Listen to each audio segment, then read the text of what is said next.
Hello everyone, কেমন আছো তোমরা সবাই? আশা করি সবাই অনেক অনেক ভালো আছো। আর আজকে আমি একটা জিনিস খাচ্ছিলাম, তো তোমাদের সাথে ভাবলাম যে জিনিসটা শেয়ার করা যাক।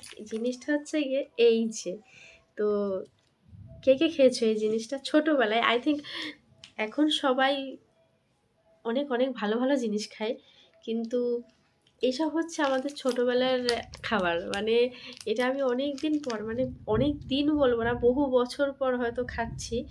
তো এটা আমরা ছোটোবেলায় এটাকে বলতাম, দেখো তো তোমরা কেউ চিনতে পারো নাকি, এটাকে আমরা বলতাম মদন কটকটি।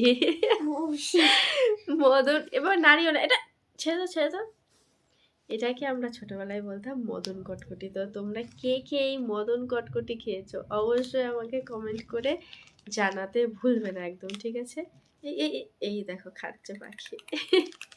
পাখি খাচ্ছে, আমি একটা খাই। মানে ছোটোবেলার এইসব জিনিসের টেস্টটাই ছিল একটা আলাদা লেভেলের আর কি। এখন হয়তো সেই টেস্টটা আর নেই, কিন্তু অনেকদিন পর খাচ্ছি।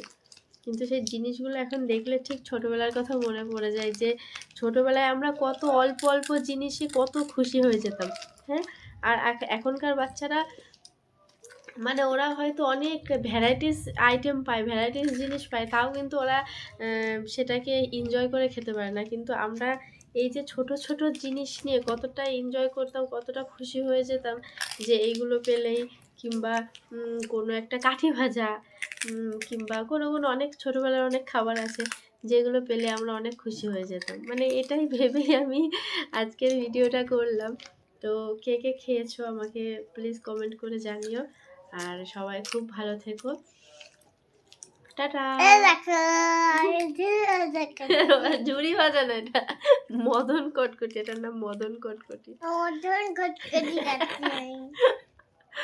এটাকে কিন্তু এখন আর কেউ মদন কটকটি বলে না, এটাকে এমনি সবাই কটকটি বলে, কিংবা এখন তো পাওয়াই যায় না, তো কি কটকটি বলে, কেউ কি বলে, আমি এখনকার জেনারেশনে এখন কি বলে বাচ্চা কাচ্চারা, হয়তো ওরা ঠিকঠাক নামও বলতে পারে না, জানে না। কিন্তু আমাদের সময় এটাকে তাই বলতো, ওটা ওরকম করো না, কিছু করো না। তো এটাই, তো চলো টাটা। আমি আমি আমি